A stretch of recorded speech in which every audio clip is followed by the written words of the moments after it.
আমরা এখন দেখব কিভাবে কালার রিপ্লেস টুল কাজ করে। এখানে দেখতে পাচ্ছি যে আমাদের পেন্সিল টুলের পর রয়েছে কালার রিপ্লেস টুল। আমরা এখান থেকে একটি কালার নির্বাচন করি। আমরা এখান থেকে একটি পিঙ্ক কালার নির্বাচন করে আমরা এখানে প্রথম যে অপশনটি রয়েছে হিউ, এবং হিউ দিয়ে আমরা পেইন্ট করতে পারি। এখানে দেখতে পাচ্ছি যে আমাদের কালার রিপ্লেস টুলটি কিভাবে কাজ করছে এবং কী রঙে পেইন্ট হচ্ছে। এভাবে আমরা কালারের উপর নতুন করে আবার একটি মোড দিয়ে পেইন্ট করতে পারবো রিপ্লেস কালার হিসেবে। একই সাথে আমরা সিচুয়েশন চেঞ্জ করতে পারি এবং আমরা দেখতে পাচ্ছি যে আমাদের ঠিক একটা কালারকে সে পরিবর্তন করে অন্য কালারে কনভার্ট করে রিপ্লেস করে দিচ্ছে। তারপর রয়েছে আমাদের কালার, আমরা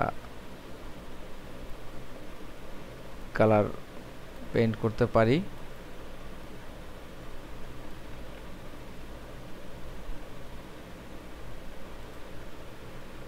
এবং সর্বশেষ যে অপশনটি রয়েছে সেটি আমাদের লিউমিনাসিটি, এবং আমরা দেখলাম এটাও আমাদের ব্যতিক্রম ধরনের একটি রেজাল্ট, যেটা আমাদের গ্রেস্কেল মোডের মতো পেইন্ট হচ্ছে। এভাবে আমাদের কালার রিফাইনিং যে অপশনটি রয়েছে বা কালার রিপ্লেসমেন্টের যে অপশনটি রয়েছে, যেমন এখানে আমরা দেখছি যে ফাইন্ডিং এজ, আমরা ফাইন্ডিং এজ যখন দিব তখন একটি এজকে সে ফাইন্ড করে অটোমেটিক পেইন্ট করবে। যখন আমরা এখানে সিচুয়েশন অথবা কালার প্রেস করে আমরা পেইন্ট করব, আমরা এখানে মাঝখানে পেইন্ট করলে অবশ্যই সে এজ ফাইন্ড করে শুধুমাত্র আমাদের এই স্থানটির কালারটি পরিবর্তন করবে।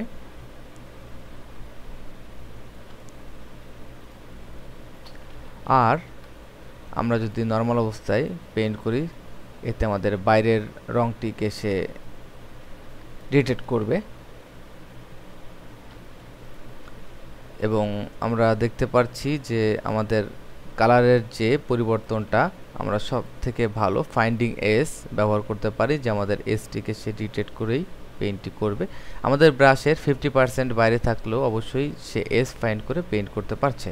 এটা আমাদের কালার রিপ্লেসমেন্ট টুলের স্বাভাবিক বর্ণনা, এবং এটি দিয়েই আমি শেষ করছি। নেক্সটে আমাদের যে টুল রয়েছে মিক্স ব্রাশ, হয়তো আমাদের মিক্স ব্রাশ সম্পর্কে তেমন ভালো করে অনেকেরই জানা নাই। এটা রয়েছে মিক্স ব্রাশ। আমরা এখানে মিক্স ব্রাশের লোড ব্রাশ, আমরা ব্রাশ লোড দিতে পারি, ক্লিন ব্রাশ করতে পারি বা লোড ব্রাশ। এখান থেকে দেখতে পাচ্ছি আমাদের যে কালারটি আমাদের ফরগ্রাউন্ড কালার সেটি আমাদের লোড।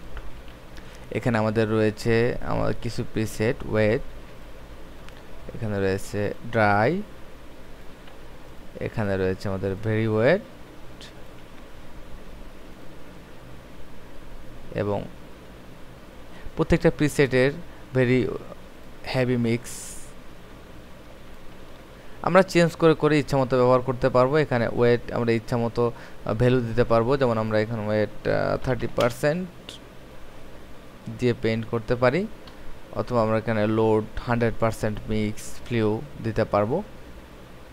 এখানে অন্য অন্য ইসের মতো ব্রাশ টুলের মতো আমাদের প্রিসেট, এবং এখান থেকে আমরা প্রিসেট সিলেক্ট করতে পারবো।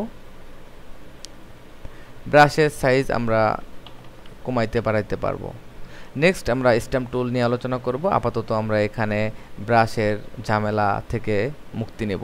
ধন্যবাদ।